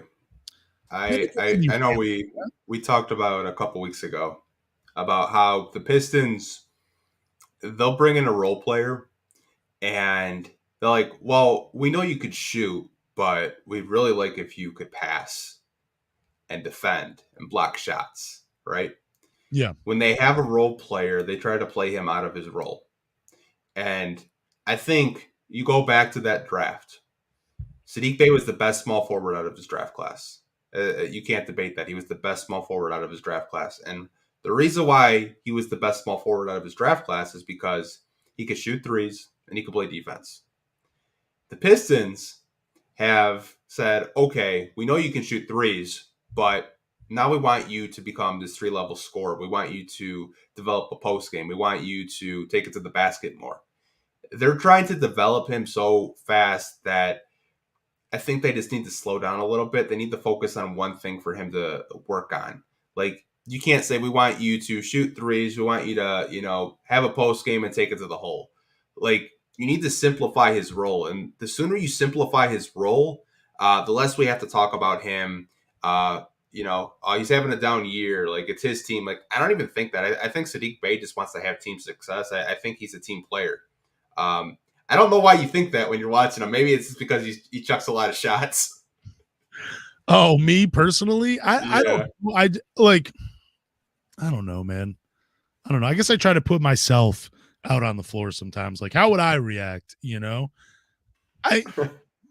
don't know. I think too. Maybe you're right. Maybe they did tell him they want. Let me just say this. I do believe that they wanted him to work on those things, but I do think it should be more self-aware from Saddiq Bey, where he's like, look, this stuff I'm doing isn't working. What was working when I was doing this, why don't I get back to that? He should have more self-awareness too. Like, I think it's a mixture of Saddiq Bey's fault and the Pistons' fault of why it just hasn't been working out these last, like this season at least.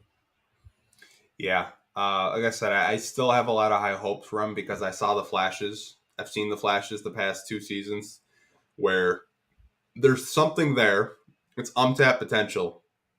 And I think it's something where the Pistons can get there. But like I said, he's not going to become a 3-level scorer, in my opinion, for the next 2 years, because I think there's a lot on his game that he needs to work on. And that actually will segue into our next question, because it is another Saddiq Bey question. This is a Saddiq Bey podcast today. So this comes from Waldy. He said, watch Saddiq Bey turn into a Chris Middleton when he gets traded to another team. Okay, we can't have that fear. We cannot have that fear with guys. Like, that is going to happen sometimes. It's already happened with Chris Middleton. But like I said last podcast, Saddiq Bey could be Luke Kennard, just putting up good numbers on a bad Detroit Pistons team, because that's what Luke Kennard was doing. Like, I get where people are coming with Chris Middleton, but look, we also had the same fear about Luke Kennard, about him being a solid player for the Clippers, and he's just average. So I don't get into that. I don't think Saddiq Bey is the next Chris Middleton anyway, so I don't really get into that. I don't have that fear. Like, I don't have the fear of missing out. I think Saddiq Bey is a lot closer to his ceiling, so I really wouldn't have any gripes of him being traded, because I don't think there's a Chris Middleton player in there, and I don't think that's what's going to happen if he goes to a new team. I think it'd be a lot similar to Luke Kennard, where he just settles into another role and, just becomes another player in the league. That's what I think happens with Saddiq Bey. I don't think we're going to be missing out on the next Chris Middleton. It's funny because their games are so similar to each other that, see, the way you interpreted it, like, well, he's not going to turn into a Chris Middleton because I don't think he's going to, be this all-star player. I don't think he's going to contribute to, winning basketball, right? No, I think he can contribute to winning basketball, but I think his role on a team would be similar to like a Marcus Morris or a Markieff Morris. Like, that's what I think they're better. Like, if we're just talking, like, I do think that Saddiq Bey is ideally the best role for him is 3-and-D. Like, I think just shooting open threes, taking the shots when they're given to you, and then playing tough defense. I think that is the perfect role for Saddiq Bey. But I do think that since he's trying to be more than that, the Markieff Morris route is the best way. I don't see so much of the similarities between Chris Middleton and Saddiq Bey, because I don't think Saddiq Bey has a mid-range game.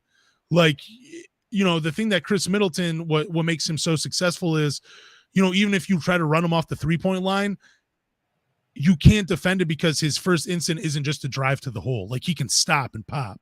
He can, you have to think about when you're defending a Chris Middleton, your mind always has to be working. We're like, all right, because he can do this, and against me. Saddiq Bey is not at that level. So that's why I don't compare him to him. See, this is why I made the comparison. Yeah. Chris Middleton didn't have that in Detroit. All Chris Middleton was a 3-point shooter. Now, Milwaukee was very eager to trade Brandon Jennings for Brandon Knight and Chris Middleton. Yeah. Now, why I think Waldy's comment kind of resonates with me right now is because it's going to take a team that's invested into developing his talent. And I think if Saddiq Bey does get traded to a team that, let's say they're not really a playoff team, but they're like a rebuilding team. They're a team that's on the cusp, and they invest into Saddiq Bey. I think he can turn into a Chris Middleton type player because Middleton was just shooting threes when he was here in Detroit. He wasn't getting a whole lot of playing time. Saddiq Bey already has the 3-point game going for him. It's not going in this year, but we know he's a good 3-point shooter. I've seen him nail 3-point shots in practice all game. I think he can develop a post game. I think he can develop a mid-range game. I think his development this year of taking it to the hole is good. I think his free throw shooting has improved since he did get drafted. So it's going to take the right team and the right situation for him to develop. But that's why I kind of made the Chris Middleton comparison, because Milwaukee took a chance for Chris Middleton. The Pistons were kind of like, he's not really good. Well, we'll trade for a high lottery pick in Brandon Jennings because we're trying to win. Yeah. I think that could happen to Saddiq Bey if he does land in the right situation. And I think that's why Pistons fans are they get PTSD because they're like, oh, another Middleton situation. Oh, another, Dinwiddie situation. Like, we give up on these players so fast. We don't develop our players. Like, that's the main thing with Pistons fans when they see, these young players in trade rumors. They're like, you know what? We don't develop talent, and then they come back to bite us in the ass. Yeah, and I'm not saying it can't be, but I think we've seen more from Saddiq Bey. Like, I think it's fair to say we've seen more from Saddiq Bey in his time in Detroit than we ever saw from Chris Middleton. I personally do not remember Chris Middleton's time at all in Detroit because he only played, I think, 56 games or something, and they were mainly towards, garbage time. Like, I don't even know if he was playing even part of the rotation at all when he was in Detroit. So there was more mystery to him. But I do remember there was an article written where Joe Dumars did talk about Chris Middleton, and he said, look, the kid has all the talent in the world. He just doesn't have enough confidence. Like, he's camera shy, basically. Like, he doesn't like to be I don't know what changed for Chris Middleton, but that has to be one of the greatest 180s in the history of the NBA, from a guy to go from a marginal player that, nobody even thought about, and he was an afterthought and a throw-in on a trade, and he became an all-star. Like, I get why people love Saddiq Bey. I'm not one of those guys that I want to make it clear, I don't hate Saddiq Bey. I think I see the writing on the wall before everybody else. I don't know if when you're telling me he's a Chris Middleton, I don't see Saddiq Bey as a number 2 on a championship team. I think that is just out of the realm of possibility. I think he could be the number 2 option on a play-in, maybe a borderline playoff team, but it's the same thing I used to say about Luke Kennard. If Luke Kennard is one of your best players, your team's not very good. And I think the same thing for Saddiq Bey. If Saddiq Bey is your 4th option, dude, your team is good. Your team is real good. But I don't know if Saddiq Bey wants that. And that's an internal battle. You know what I'm saying? Because if he's okay with that, sky's the limit. This team's going to go places. But if he's not okay with it, he needs to be traded because he's ultimately going to hold them back with that type of attitude. This to my point, we don't know what Saddiq Bey is going to be. You don't really know what players are until they're in year 6 or 7, and he's in year 3. It took Middleton a long time to develop a mid-range game. It took him a long time to get that. But Milwaukee was in a situation where they weren't winning too many basketball games. Giannis wasn't the force he is today. That's my whole point. We see glimpses. The Warriors game was a perfect example of what Saddiq Bey could be as a player this year.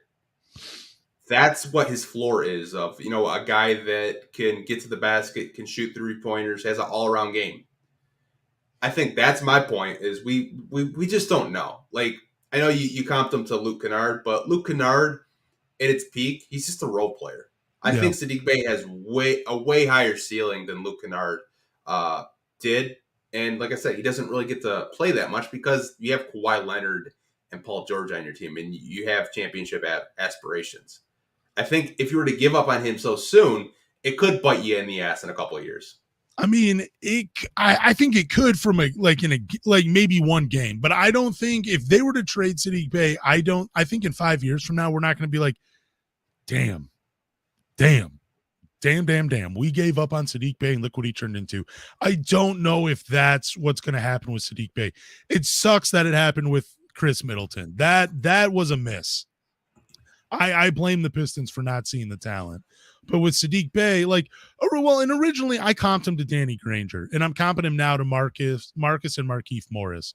There was one point where I said, hey, Saddiq Bey could be the next Tobias Harris. I just don't see that anymore.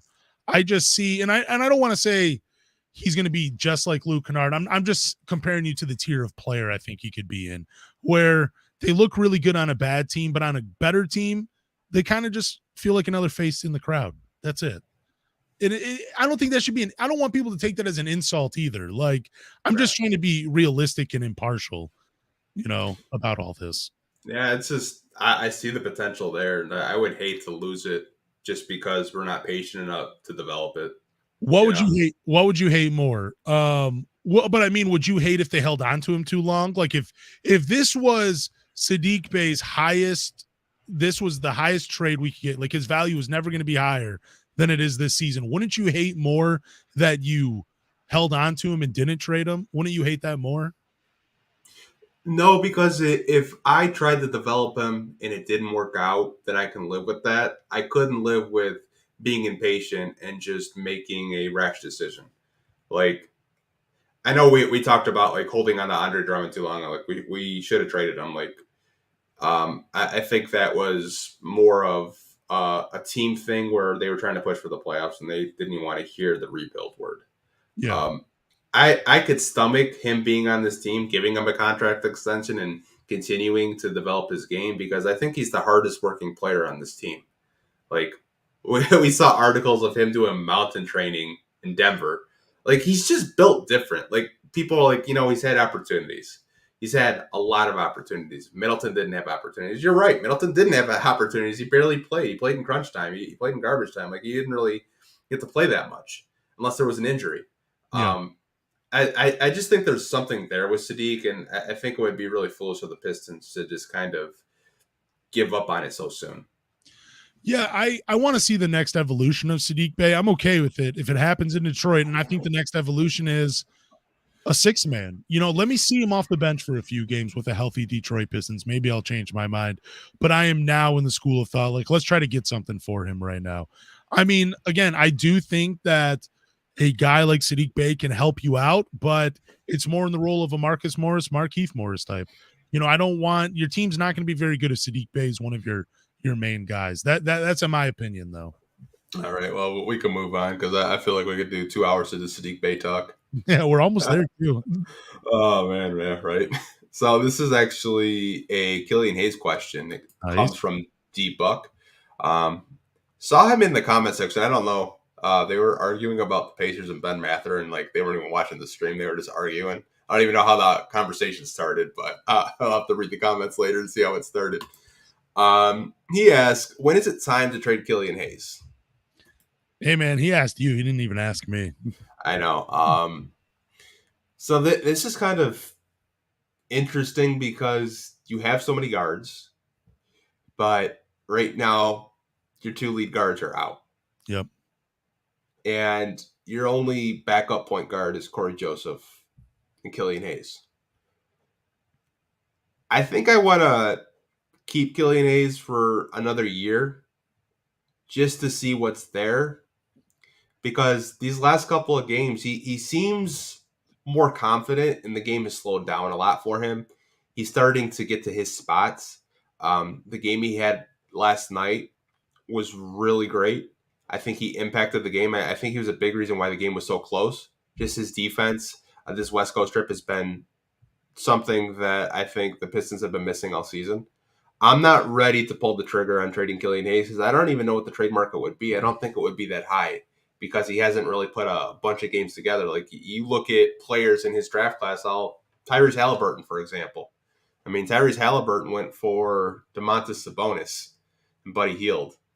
Like, I don't know if the trade market for Killian Hayes is that high because he really hasn't put those same types of games together that Halliburton has. So I think trading him right now would be a mistake. Yeah, I think trading him would be a mistake as well. I want to see how he plays with healthy Cade, healthy Ivy as well too. Like, is this just, him stepping up because they need him to step up, or is this him stepping up because he's turning a corner in his career? That's what I want to know. So I want to see what he's like healthy. I also think like if they gave up on Killian Hayes, that might be more of a mistake than giving up on Saddiq Bey, just because it feels like Killian Hayes is just now scratching the surface of his NBA abilities. I think it would be worse to give up on him now than it would be to give up on Saddiq Bey. Yeah, to some people's comments in the comment section, I'm not saying Killian doesn't have value. I'm just saying it's not going to be as high as guys like a Halliburton. Yeah. I think he has trade value. I think there's a lot of teams in the NBA that would love a defensive pass first point guard. Oh, dude. Sorry, my bad. I just thought about this, but like Washington, their point guard was Monte Morris. Love Monte Morris, but Washington might take a chance on Killian Hayes. I mean, I bet you Golden State would use him like a Gary Payton the second role. Yep. Like, he has value. I just don't think you would get as much as you think you would in an open trade market for him right now. I think it'd be smarter for the Pistons just to keep him long term. Yeah, I would just let him play out the year and figure out what you have in him. Yeah, for sure. This question's actually for you. This comes from Devian Weems. Lance, why are the Pistons so competitive with all these injuries? Dude, it's guys knowing that that they have a job on the line. They need to step up, and they're like, man, I need that next contract, man. I want to be in the NBA. It's time for me to step up. Cade's out, Ivy's out. You got Isaiah Stewart out. I mean, I got Corey Joseph's my teammate. There's plenty of opportunity for step up and earn that next contract. That's why they're playing so competitive, because you got so many of these guys whose futures are uncertain. They're just trying to make a name and get good tape out there so they can get their next contract. That is why they're competitive. Yeah, I mean, we talked about it earlier. Like, Kevin Knox is playing well because he doesn't have to look down the bench to see who's going to replace him because nobody can. Yep. He's going to get playing time regardless. I was really impressed with them last night. Even though Phoenix didn't have Chris Paul, DeAndre Ayton still shat on us in the paint. I think he had like 28 and like 12 or something like that. No, he had a lot, but I was really encouraged to see them fight and claw with Phoenix last night. And I'm sure Phoenix is probably like, man, that's a good team. That's a good basketball team.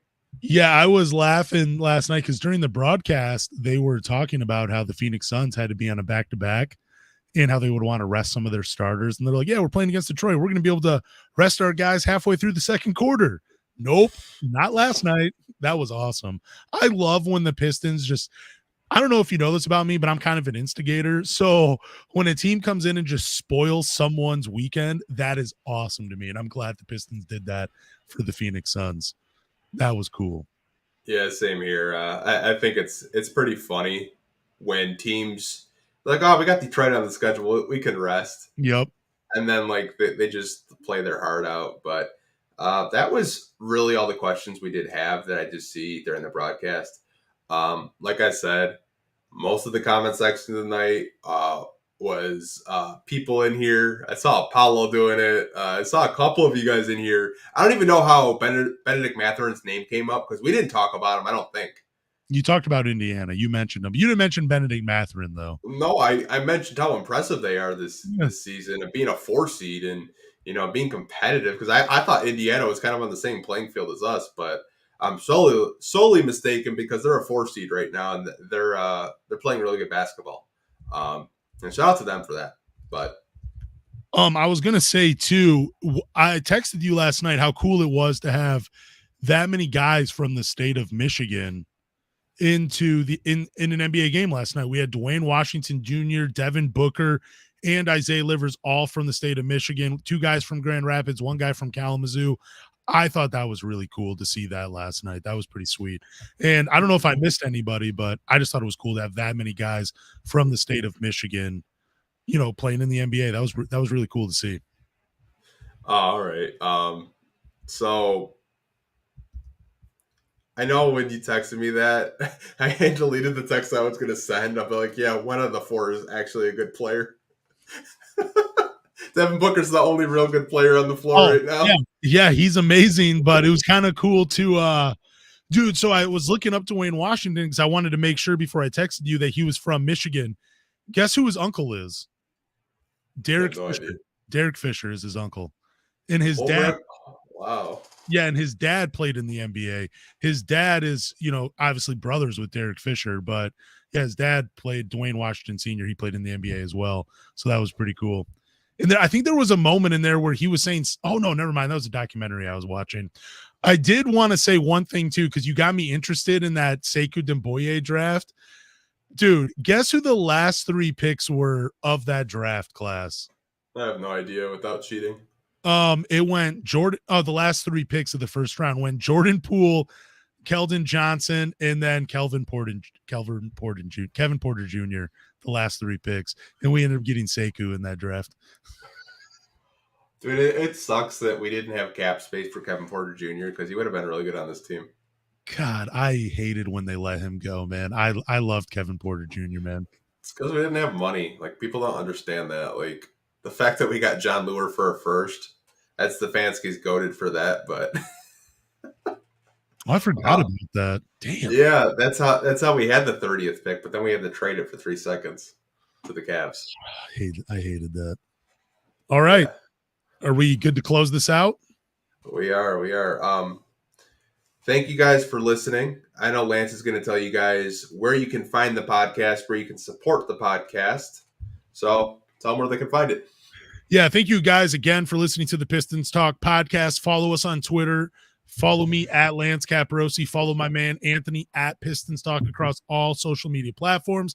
Then do us a favor by going to Google, Apple, Spotify, or wherever you listen to podcasts, and then subscribe. After you subscribe, leave a review, drop a rating, but more importantly, tell a Pistons fan.